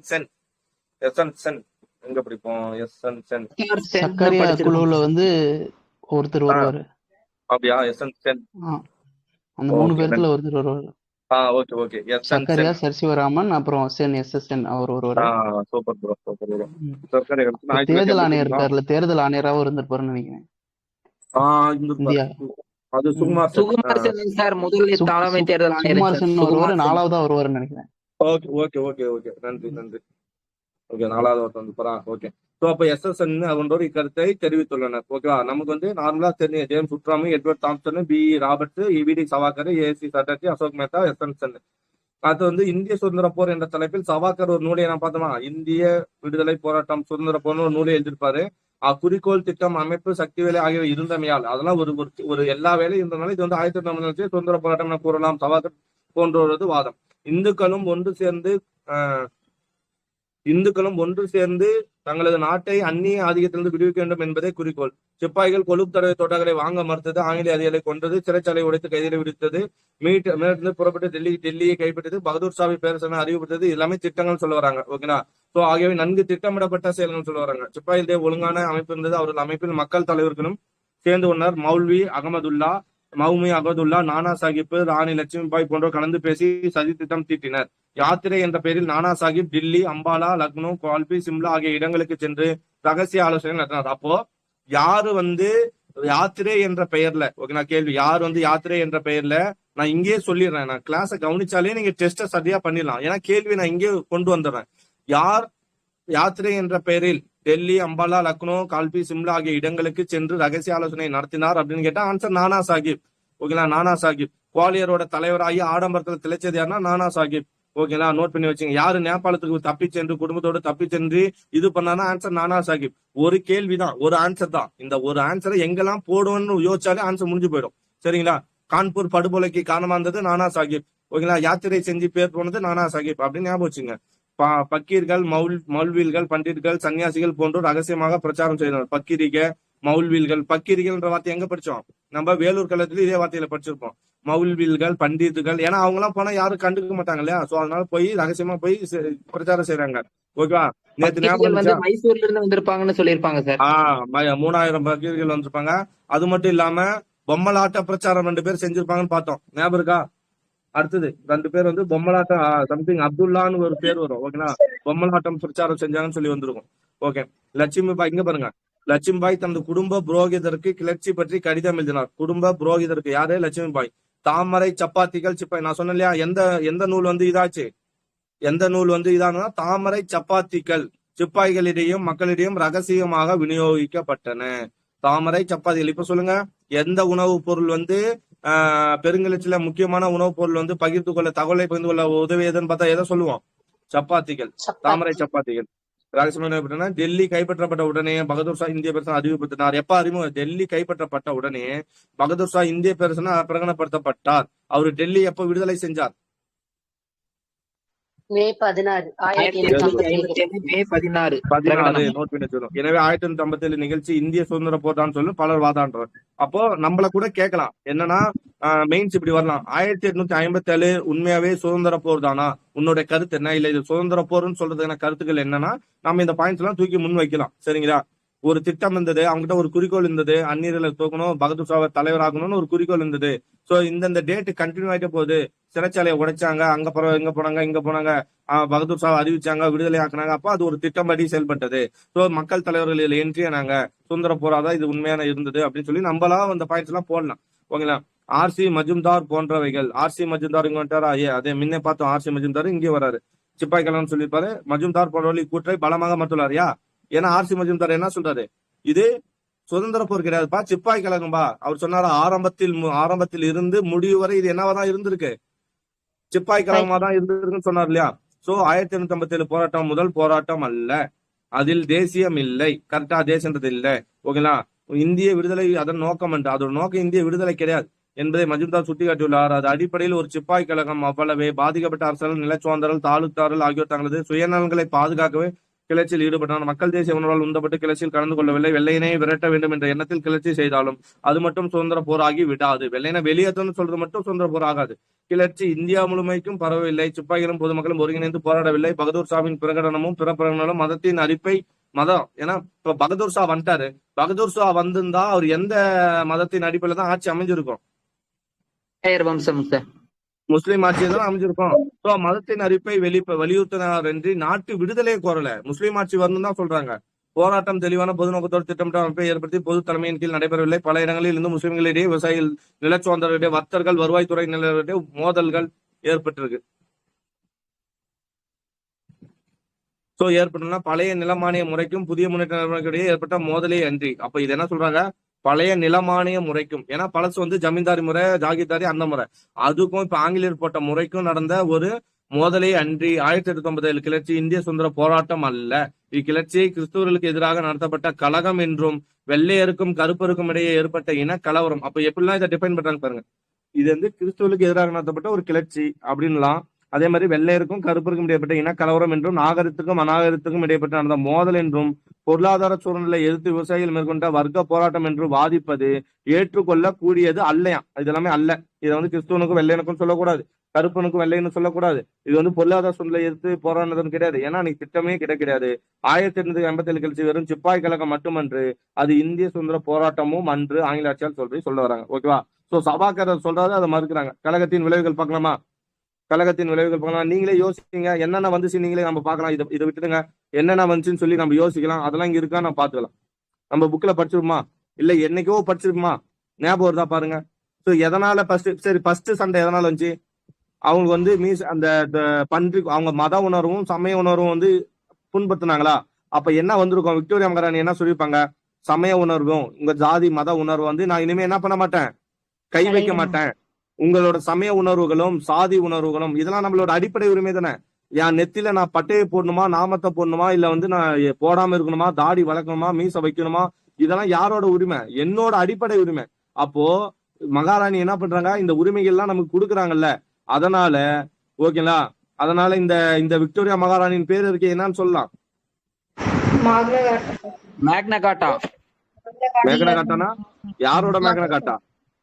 இந்தியாவின் மகாசாசனம். இந்தியாவினா அந்த லைனே மாறும். இப்பதான் சொன்னேன், நம்மளோட மீச வைக்கிறது, தாடி வளர்க்கறது, நான் கடவுளை கும்பிட மாட்டேறது என்னோட அடிப்படை உரிமை. இந்திய மக்களின் உரிமைக்கான, ஓகேவா, உரிமைக்கான மகாசாசனம். புரிஞ்சா? நீங்க சொல்ற இந்த ஒரு வார்த்தையில நான் அந்த இதுதான் வார்த்தை, இதுலதான் அந்த மீனிங் ஒளிஞ்சிருக்கு. இந்திய மக்களின் உரிமைகளின் மகாசாசனம் என்று அழைக்கப்பட்டது என்னது? ஓகேவா? அதுவே இந்திய அரசியல் அமைப்புல ஒண்ணு வந்து அடிப்படை உரிமை கொடுக்குது, ஒரு பகுதி மட்டும் மக்களுக்கு அடிப்படை உரிமை கொடுக்குது. அதனால இந்திய அரசியலமைப்பின் எந்த பகுதி இந்திய அரசியலமைப்பின் மகாசாசனம் என்று அழைக்கப்படுகிறது? 32 ஃபண்டமெண்டல் ரைட்ஸ். 32. நான் கேட்ட கேள்வியிலே இருக்கு, எந்த பகுதி கேட்கறா, ஆர்டிகல் கேட்கறா. ஆர்டிகல் 32 மகாசாசனம் நல்ல கேள்வி புரியணும். அம்பேத்கரால மட்டும்தான், single person Ambedkar, doctor B.R. Ambedkar அவர்களால மட்டும்தான் இந்திய அரசியலமைப்பின் ஆன்மான்னு சொன்ன ஒரு ஆர்டிகல் எதுன்னு கேட்டாதான் 32. ஆர்டிகலையும் பகுதியும் கம்பேர் பண்றது தவறு. அது வந்து தவறு. அது வந்து அது அப்படி பண்ணக்கூடாது. ஓகேங்களா? அதே மாதிரிதான் எந்த பகுதி இந்திய அரசு, ஏன்னா அடிப்படை உரிமைகள்ன்ற ஒரு பகுதி ஆர்டிகல் 14 to 12 to 35 வரை இது வந்து அடிப்படை உரிமைகளை கொடுக்குது. அதனால இந்திய அரசியலமைப்பின் மகாசாசனம் என்று அழைக்கப்படுவது எது? அடிப்படை உரிமைகள் பகுதி 3. அடிப்படை உரிமைகள். ஓகேவா? முதல்ல இந்திய உலக வரலாற்றுல ஒரு மன்னன் 1215 ஓகேங்களா மக்களுக்கு என்ன பண்றான்? உனக்கு உணவு, உடை, இருப்பிடம் இதை வந்து அரசு தருண்டா, இது உன்னோட அடிப்படை உரிமைடான்னு சொல்லி முதல்ல உரிமைகளை வழங்குறான். அந்த மன்னன் யாரு? அதான் நானே வருஷம் சொல்லிட்டேன், ஜான் முதலாம் ஜான். ஓகேங்களா? இங்கிலாந்து மன்னன் முதலாம் ஜான். முதலாம் ஜான் தான் முதல்ல இப்படி ஒரு அடிப்படை உரிமை கொடுக்குறான். அதனால ஃபர்ஸ்ட் மக்களின் மேகனகாட்டா ஃபர்ஸ்ட் மேகனகாட்டான்னு அழைக்கப்பட்ட அந்த வார்த்தையை கொண்டு வந்தது எங்க 1715 தான். புரியுதா? அப்போ மேகனகாட்டான்ற வர வார்த்தை எதை பேஸ் பண்ணி அமையுது? உரிமைகள். எங்கெல்லாம் உரிமைகள் என்டர் ஆகுதோ அந்த இடத்துலதான் இந்த மேகனகாட்டான்ற வார்த்தையை யூஸ் பண்றோம். ஆமா தானே? 1715 அவன் உரிமையை கொடுத்தான், அதனால அது பேர் என்னது? மேகனகாட்டா. சோ அதே மாதிரி தானே 1857 விக்டோரியா மகாராணி நமக்கு அணியா சொல்றாங்க, உரிமை கொடுக்குறாங்க. என்ன உரிமை? உன் சாதி சமய மத உணர்வுகளை வந்து நாங்க என்ன பண்ண மாட்டோம், உனக்கு நீ எதை ஃபாலோ பண்றியோ அதை ஃபாலோ பண்ணு, அதுல ஆங்கிலேயர் என்ட்ரி ஆக மாட்டான்னு ஒரு லைன் இருக்கும். நான் சொன்ன வார்த்தைகள் இல்லைன்னா நீங்க என்ன கேட்கலாம் உங்க புக்ல. ஓகேங்களா? சோ அப்போ அதுதான் அந்த பாயிண்ட். ஒன்னு சொல்லிட்டுனா அப்போ ரெண்டாவது என்ன சொல்லலாம்? ரெண்டாவது விளைவு என்ன வந்திருக்கும்? கம்பெனி எடுத்துட்டு டைரக்டா அவங்க வந்து ரூல் பண்ணிருக்காங்க. சூப்பர். யாரால கிளர்ச்சிகள் இருந்தது? ஆங்கில கிழக்கிந்திய கம்பெனியால வந்தது. அப்ப அவன் ஆட்சியை நீக்கிட்டு யாரு இனிமே டைரக்டா ஆட்சி செய்ய போறா? விக்டோரியா மகாராணி பேர். அதாவது இங்கிலாந்து டைரக்டா ஆட்சி செய்ய போகுதுன்னு ஒண்ணு பார்த்தாங்க. சரி, ரெண்டாவது சரி இத அடக்கந்து யாரு? கிளர்ச்சி அடக்கந்து யாரு? கிளர்ச்சி அடக்கந்து யாருன்னு தெரியலையா? கானிங் பிரபு. நிக்கல்சன் எல்லாம் கேப்டனு. யார் அப்ப ஆளுநரு? கானிங் பிரபு. அப்ப கானிங் பிரபு என்ன சொல்லிட்டாங்க? இனிமே நீ யாரு? நீ இந்தியாவோட தலைமை ஆளுநர் கிடையாது, இந்தியாவின் வைசிராய், அரச பிரதிநிதின்னு சொன்னமா மாத்தணுமா? இந்தியாவின் அரச பிரதிநிதி மாத்தணுமா? ஞாபகம் இருக்கா? படிச்சிருக்கீங்களா இல்லையா? படிச்சோம்ல, நம்ம படிச்சிருப்போம். ஓகேங்களா? இந்தியாவின் அரச பிரதிநிதி. ஓகேவா? அது ஒண்ணு மாத்தினாங்களா? முக்கியமான சீர்திருத்தமா. அதே மாதிரி ஹெல்ப் பண்ணது யாரு? இப்போ ஆங்கிலேயருக்கு ஹெல்ப் பண்ண இந்தியர்கள் யாரு? எந்த படை? நம்ம படையில வந்து என்ன பண்ணாங்க? இந்திய சிப்பாய் கழகம் தானே இது பண்ணுச்சு. அப்போ இந்திய படை வீரர்கள் என்ன பண்ணிட்டாங்க? ரிமூவ் பண்ணிட்டாங்க. நிறைய பேரை ரிமூவ் பண்ணிட்டாங்க. சோ அப்ப இந்திய படை வீரர்களை ரிமூவ் பண்ணாங்கன்னா அதுக்கு யாரெல்லாம் கிளர்ச்சியில் ஈடுபட்டாங்களோ அவங்களை ரிமூவ் பண்ணிட்டாங்க. அதுக்கு ஆப்போசிட்டா யாரை சேர்த்திருப்பாங்க? யாரெல்லாம் அவங்களுக்கு ஹெல்ப் பண்ணாங்களோ அவங்கள சேர்த்திருப்பாங்க. யார் ஹெல்ப் பண்ணா? கூர்காக்கள். படிச்சுமா? கூர்கா அவங்கள சேர்த்திருப்பாங்க. அதே மாதிரி வந்து சீக்கியர்கள் ஹெல்ப் பண்ணாங்களா அவங்கள சேர்த்திருப்பாங்க. ஓகேவா? அப்போ இந்த இதெல்லாம் சேர்ந்திருக்கும். வேற என்ன சொல்லலாம்? வேற என்ன பாயிண்ட் சொல்லலாம்?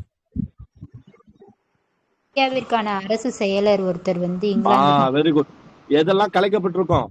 கட்டுப்பாட்டு வாரியம் எல்லாம். கட்டுப்பாட்டு வாரியம் வச்சானா ஒண்ணு நம்ம 1884 வந்து கட்டுப்பாட்டு வாரியமும் அந்த பிட் இந்திய சட்டத்தின்படி கட்டுப்பாட்டு வாரியம், வணிகர்களுக்கான இயக்குனர் வாரியத்தெல்லாம் உருவாக்கி இருப்பாங்கல்ல, அதெல்லாம் கலைக்கப்பட்டு, ஓகேங்களா? அந்த இயக்குனர் வாரியம் வணிக இதெல்லாம் கலைக்கப்பட்டு நமக்காக என்ன பண்ணிருப்பாங்க?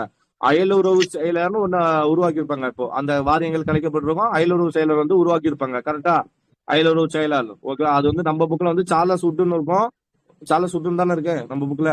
நம்ம ஒரு இடத்துல படிப்போம் சார்லஸ் வுட்னு இருக்கும். பட் அதுக்கு முன்னாடி இன்னொருத்தர் வந்துருவாரு. சரி, நெக்ஸ்ட். Very good. வேற இந்தியர்களுக்கு இந்தியாவோட பொருளாதார தொகுப்பு நிதியில இருந்து எடுத்திருப்பாங்க சார். அதெல்லாம் எடுத்திருப்பாங்க சார். ஓகே. வேற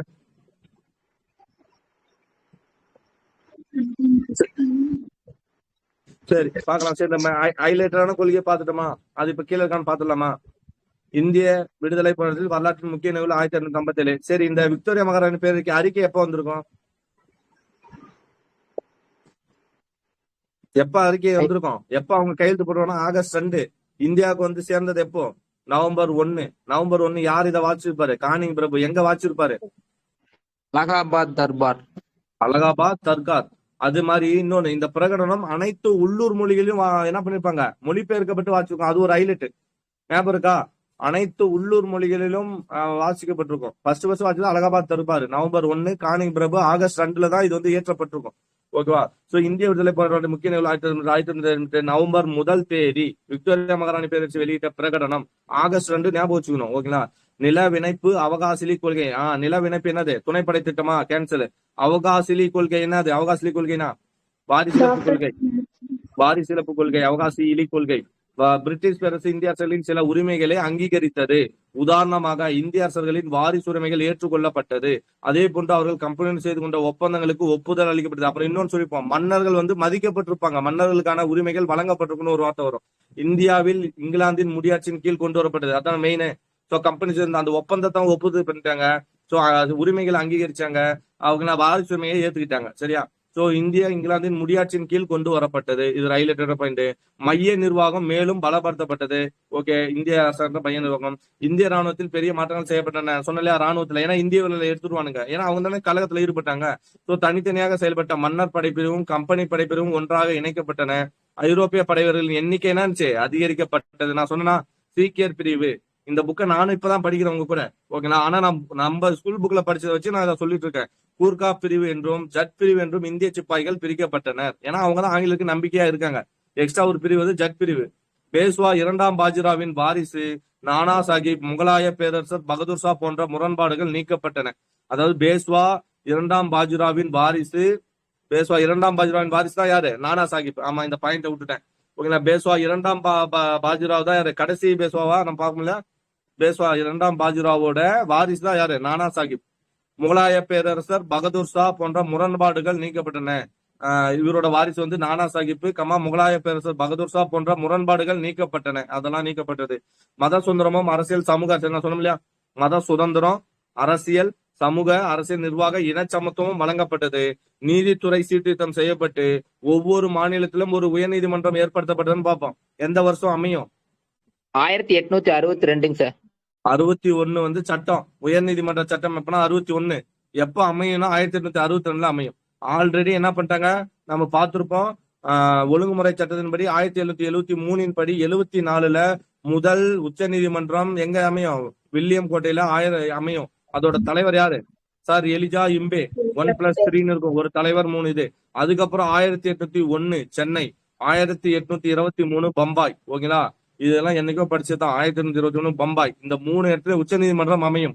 இப்போ இந்த அரசு என்ன பண்ணுதுன்னா, இனிமே உச்ச நீதிமன்றம்னா மேல்முறையீடு அங்கேயே முடிஞ்சிடும். ஆனா இதுக்கு மேல என்ன பண்ணுவாங்கன்னா, இந்த மூணு உச்ச நீதிமன்றங்களும் என்ன 1861ல உயர் நீதிமன்றங்களா மாற்றப்படும் சட்டம் போட்டு, அதன் அடிப்படையில 1862 ஆகஸ்ட் 14 கல்கத்தாவும், ஆகஸ்ட் 15 சென்னை மற்றும் பம்பாய்கள், இந்த மூணும் உச்ச நீதிமன்றம்ன்றது பேர் பதிலா உயர் நீதிமன்றமா மாற்றப்படும். ஓகேவா? ஆங்கிலேயர்களுக்கு இந்தியர்களுக்கும் இடையான மனக்கசப்பு மேலும் வளரல் ஆயிற்று. கிளர்ச்சியில் முஸ்லிம்கள் தீவிர பங்கேற்றனர் என்பதற்காக அவர்கள் கடுமையாக நடத்தப்பட்டனர். இதெல்லாம் புக்ல இல்ல. ஆங்கிலேயர்களுக்கு இந்தியர்களுக்கும் மனக்கசப்பு ஏற்படுது. கிளர்ச்சியில் முஸ்லிம் தீவிர பங்கேற்றனர், அவங்களுக்காக கடுமையாக நடத்தப்பட்டனர். ஆனால் அவர்களது முன்னேற்றம் தடைப்பட்டது. நிலவிணைப்பு கொள்கையை கைவிட்ட இங்கிலாந்து பொருளாதார, இதுக்கப்புறம் நீங்க ஒண்ணு பாத்துருக்கலாம். 1857க்கு அப்புறம் இந்திய ஆங்கிலேயருக்கு வந்து என்ன பண்ணிருக்க மாட்டான்னா, ஒரு பகுதியை கூட தன்னோட இணைச்சிருக்க மாட்டான். நான் சொல்றது உங்களுக்கு புரிஞ்சா நீங்க எடுத்து பாருங்க. அதுக்கு முன்னாடிதான் வந்து அயோத்தியை இணைச்சான், டெல்லியை இணைச்சான், தஞ்சாவூரை இணைச்சான் அப்படின்லாம் இருக்கும். ஆனா ஆப்டர் கம்ப்ளீட் 1857க்கு அப்புறம் ஒரு பகுதி கூட என்ன பண்ணான்? ஏன்னா எதை விட்டுட்டான்? இதுக்கு மேல அரசியலை விட்டுட்டு ஒன்லி நிர்வாகம் தான். ஓகேங்களா? ஒன்லி நிர்வாகம். என்ன பண்ணோம்? ஒன்லி உங்களை வந்து நான் என்ன பண்றேன்? இங்கிலாந்தோட கட்டுப்பாட்டுல வந்துட்டேன். இந்தியான்றது இங்கிலாந்துக்கு சொந்தம். உன்னை வந்து நான் மக்களுக்கான ஆட்சியை கொடுக்குறேன்னு சொல்றதான் கான்செப்ட். நிலவிணைப்பு கொள்கையை கைவிட்ட இங்கிலாந்து பொருளாதார சுண்டல் கொள்கையை கட்ட விட்டுட்டு, அதான் எதை விட்டுட்டான்? நிலத்தை இணைச்சதை விட்டுட்டான். ஆனா எதை தூக்கிக்கிட்டான் கையில? பொருளாதார சூழ்நிலை எடுத்துக்கிட்டான். ஓகேவா? இங்கிலாந்தின் புதிய கொள்கை இந்தியர்களிடையே தேசிய உணர்வுகளை ஊக்குவித்தது. இதன் அப்புறம் தான் தேசிய உணர்வுன்னு ஒண்ணு வருது. தேசிய உணர்வு பெரும் இந்தியர்கள் நாட்டு விடுதலைக்கு போராட அதுவே வழிகோலியது. இந்த புரட்சிக்கு அப்புறம் தான் அது நமக்கு வந்து இதே வந்துட்டோம். சரிங்களா? சோ அப்புறம் தென்னிந்திய கிளர்ச்சியும் 1800 ஒரு ஒப்பீடு பாத்துடலாமா? அவ்வளவுதான், முடிஞ்சிருச்சு. ஓகேவா? 1800 1801 நடைபெற்ற தென்னிந்திய கிளர்ச்சியும் 57 58 நிகழ்த்த பெருங்கிளர்ச்சியும். சோ எதை ஒப்பிடுறான் பாருங்க. நம்ம எதை ஒப்பிடுவோம்? வேலூர் கிளர்ச்சியும் இதையும் தான் ஒப்பிடுவோம். கரெக்டா? ஆனா இவங்க எதை ஒப்பிடுறாங்க? தென்னிந்திய கிளர்ச்சியும் 1801 நடந்த தென்னிந்திய கிளர்ச்சியும் இதையும். சரி, என்ன சொல்ல வராங்க? இந்திய சுதந்திர போராட்ட வரலாற்றில் இடம்பெறத்தக்க பெருமைக்குரிய நிகழ்ச்சிகள் என்பதில் ஐயமில்லை. இரண்டுமே ஆங்கில ஆட்சி ஆதிக்கத்துக்கு எதிராக மேற்கொள்ளப்பட்ட தீர்மான தீவிர வன்முறை கிளர்ச்சிகளாகும். இரண்டு கிளர்ச்சிகளும் கம்பெனி நிர்வாகத்தின் ஆக்கிரமிப்பு, சுரண்டல் கொள்கை காரணமாக ஏற்பட்ட மக்களின் மனக்கசப்பின் விளைவுகளேயாகும். இரண்டுமே முடியாட்சி, நிலமானிய நிறுவன முயற்சியாக மேற்கொள்ளப்பட்ட முயற்சிகளாகும். இரு கிளர்ச்சிகளும் உட்புற வெளிப்புற நிகழ்ச்சியிலிருந்து ஊக்கம் பெற்றன. முதலாவது கிளர்ச்சி திப்பு சுல்தானிடமிருந்தும் பிரெஞ்சு புரட்சியாளரிடமிருந்து ஊக்கம் பெற்றது. அப்ப அந்த முதல் கிளர்ச்சி யாருன்னா திப்பு சுல்தான் கிட்ட. ஓகே, ஹலோ, ஒரு 5 நிமிஷம் இருங்க. ஓகே, சோ முதலாவது கிளர்ச்சி வந்து என்னாச்சு? ஊக்கம் பெற்றது. திப்பு சுல்தானிடமிருந்து பிரெஞ்சிடமிருந்து ஊக்கம் பெற்றது. இரண்டாவது கிளர்ச்சி, ஆமா, முதல் கிளர்ச்சி வந்து யாருன்னா ஹெல்ப் பண்ணது யாரு நமக்கு? திப்பு சுல்தானும் பிரெஞ்சுகாரலும். அதே மாதிரி இரண்டாவது கிளர்ச்சி மக்கள், மலைவாழ் மக்கள் கிளர்ச்சிகள், ஆப்கானிய கிளர்ச்சியிலிருந்து உற்சாகம் பெற்றது. இரண்டு கிளர்ச்சிகளுமே பரவலான பகுதிக்கு விரிவடைந்து தென்னிந்திய கிளர்ச்சிக்கு வெற்றிலை விநியோகம் அழைப்பு. இங்க பாருங்க, நோட் பண்ணுங்க இந்த பாயிண்ட. கையில பேனா இருந்தா எழுதுங்க, தயவு செய்து எழுதிடுங்க, நாளைக்கு கொஸ்டினா வரும். ஓகேவா? தென்னிந்திய கிளர்ச்சிக்கு வெற்றிலை விநியோகம் அழைப்பு விடுத்ததை போன்று 1857 கிளர்ச்சிக்கு எது வந்தது? தாமரை சப்பாத்தி விநியோகம் அழைப்பு கொடுத்தது. ஓகேவா? மேபி தாமரை சப்பாத்தி அந்த இலையா கூட இருக்கலாம், தாமரை இலையா கூட இருக்கலாம். சரிங்களா? இலையில தாமரை இலையில அந்த சப்பாத்தியை வச்சு அடியில எழுதி கூட அனுப்பியிருக்கலாம். அப்படிதான் இருக்கும். கரெக்ட். தாமரை இலையை வச்சு அதுக்கு மேல சப்பாத்தி வச்சிருப்பாங்க, கீழே ஏதாவது டேட்டாவில எழுதி இருக்கலாம். ஓகே. அப்ப தென்னிந்திய கிளர்ச்சிக்கு ஏதாவது விநியோகம் செஞ்சாங்க? ரமேஷ் இருக்கீங்களா? நான் பேச கேக்குதா? கேக்குதுங்க சார், இருக்கேங்க சார். ஓகே, நோட் பண்ணி வச்சுங்க. ஓகே. தென்னிந்திய கிளர்ச்சிக்கு வெற்றிலை எது விநியோகம் செஞ்சாங்க? வெற்றிலை விநியோகம் அழைப்பு விடுத்ததை போன்று 1857க்கு தாமரை சப்பாத்தி விநியோகம் அழைப்பு விடுத்தது. இரு கிளர்ச்சிகளும் முதிராத நிலையிலே, ஏன்னா அதாவது முன்னாடியே துவங்கப்பட்டுருச்சு. ஒற்றுமை ஒருங்கிணைந்த தலைமையும் இன்மையால் இரு கிளர்ச்சிகளும் தோல்வி அடைந்தன. 1801 பல அரசல் ஆங்கிலேயரை ஆதரித்தனர். அதே மாதிரி 1856 யார் பார்க்கலாம்? தொண்டைமான், புதுக்கோட்டை மன்னன், ஓகேங்களா, திருவிதாங்கூர் மன்னன், அப்புறம் தஞ்சாவூர் மன்னர்கள், ராமநாதபுரம் எல்லாம் என்ன பண்றாங்க? ஆதரிக்க ஆரம்பிச்சிட்டாங்க. அதே மாதிரி 57 பல நிலமானிய சக்திகள் ஆங்கிலேயருக்கு துணை போயின. இரண்டு கிளர்ச்சிகளும் தோல்வியுற்ற போதிலும் அவை வருங்கால சந்தனுக்கு சில சீர்திருத்தங்களை ஏற்படுத்தின. ஓகேங்களா? சோ தென்னிந்திய கிளர்ச்சியாகட்டும் 1900 கிளர்ச்சி ஒற்றுமைகள் இருந்ததை போன்று வேற்றுமைகளும் இருந்தன. இப்ப எவ்வளவு மேல இருக்கிற ஒற்றுமையை பார்த்தோம். ரெண்டுத்தையும் கம்பேர் பண்ணனா இதெல்லாத்தையும் கம்பேர் பண்ணலாம். ஓகேவா? நம்மளே கம்பேர் பண்ணலாம். அந்த ஹைலைட்டடான பாயிண்ட்னா இங்க வெற்றிலையை இப்ப இது பண்ணாங்க, வெற்றிலை அழைப்பு, அங்க வந்து சப்பாத்திக்கு தாமரை சப்பாத்தி. அப்ப வேற்றுமை என்னன்னு பாத்திரலாம். வேற்றுமை என்னன்னா, ரெண்டு இதுலயும் முதல் கிளர்ச்சி அடிப்படையிலேயே அரசியல் பொருளாதார காரணங்கள ஏற்படுது. ஆனா இரண்டாவது கிளர்ச்சி அடிப்படையிலே ராணுவம் மத காரணம் மட்டும்தான். சோ காரணமே மாறுது. அது வந்து தலைவர்கள் விவசாயிகள் ஆகியோரின் துணையோடு பாளையக்காரர்கள் நடத்திய கிளர்ச்சி முன்னது, அது ஃபர்ஸ்ட் நடத்திட்டோம். ஆனா தாலுக்தாரர்களின் துணை, தாலுக்தார்னா யாரு? ஜமீன்தாரு, அந்த வட்டி கொடுக்குறவன், அவங்களோட துணையோடு நிலமான சத்தில் மேற்கொண்ட கிளர்ச்சி பின்னது. ஆக்கிரமிக்கப்பட்ட நிலங்களை மீட்பது, எஞ்சிய நிலங்களை வந்து ஆக்கிரமிப்பிலிருந்து காப்பாற்றுவதுதான் தென்னிந்திய கிளர்ச்சியோட நோக்கம். ஆனா ஆங்கிலேயரை வெளியேற்றி தன்னாட்சியை ஏற்படுத்துவது பெருங்கிளர்ச்சியோட நோக்கம். உங்களா வெறும் பகுதியை கைப்பற்றுறது மட்டும்தான் நம்மளோட நோக்கம். ஆனா 57 வந்து ஆங்கிலேயரை வெளியேற்றணும். பிராந்திய கூட்டமைப்புகள், தென்னிந்திய கூட்டமைப்புகள், நான் சொன்னேன் இல்லையா, பிராந்திய கூட்டமைப்பு, தென்னிந்திய கூட்டமைப்பு, திண்டுக்கல் கூட்டமைப்பு, சதி போன்று நன்கு அமைக்கப்பட்ட கட்டுக்கோப்பாடு இங்கு துவங்கப்பட்டது. வெல் பிளானோட துவங்கப்பட்டது. ஆனா இந்த கூட்டமைப்பு எங்க கிடையாதுன்னா வட இந்திய கிளர்ச்சி தலைவர்கள் உருவாக்க முடியவில்லை. 1801 கிளர்ச்சியில் பொதுமக்கள் பங்கேற்பு அதிகமாக இருந்தது. 1857 கிளர்ச்சியில் சிப்பாய்களின் பங்கே அதிகமானது. ஓகேங்களா? அப்போ தென்னிந்திய கிளர்ச்சியில மக்கள் பங்கு அதிகம். 1857 கிளர்ச்சியில சிப்பாய் பங்கு தான் அதிகம். தென்னிந்திய கிளர்ச்சியை விட 1857 கிளர்ச்சி வன்முறையிலும் பழிவாங்கும் போக்கிலும் அழிவிலும் விஞ்சி நின்றது. நம்ம ஆளுங்க போயிட்டு தென்னிந்திய கிளர்ச்சியில எவனும் ஆங்கிலேயர் குடும்பத்தை பழிவாங்க கிடையாது. ஆனா 57 கிளர்ச்சியில வன்முறையிலும் பழிவாங்கும் கிரையிலும் போக்கிலும் அழிவிலும் விஞ்சி நின்றது. கர்னல் நீலு கண்டவனும் வந்தவனும் போனாலும் சுட்டு கொண்டான். ஓகேவா? கிளர்ச்சி பார்த்தா ஒரு பொதுநலமா இருந்துச்சுங்க சார். பட் சிப்பாய் கழகம் பார்த்தா நாடு பிடிக்கணும் அல்லது பேராசையிலேயே இருக்கிற மாதிரியே இருந்துச்சுங்க சார். ஓகேவா? சோ எது ஓவர்?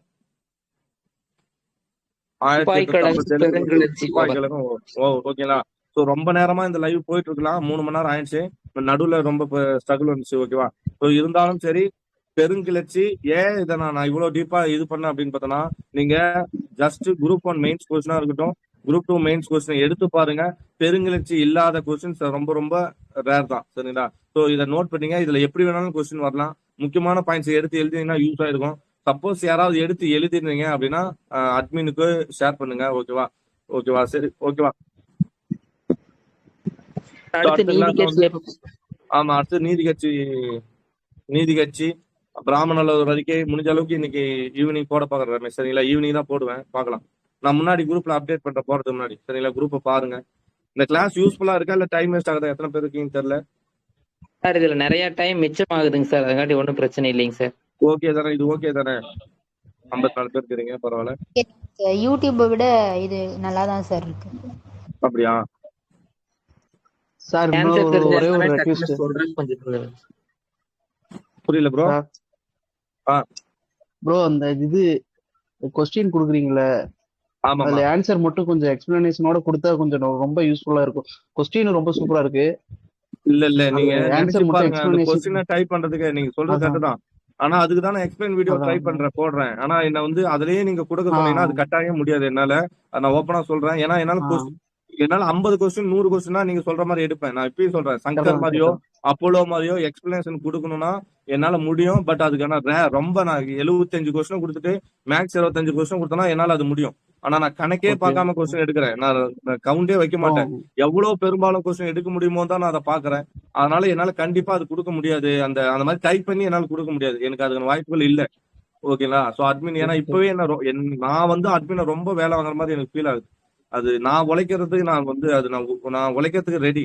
ஆனா மத்தவனையும் உழைடான்னு சொல்றது எனக்கு கஷ்டமா இருக்கு. ஆனா அது கண்டிப்பா நடக்காது ப்ரோ. சரிங்களா?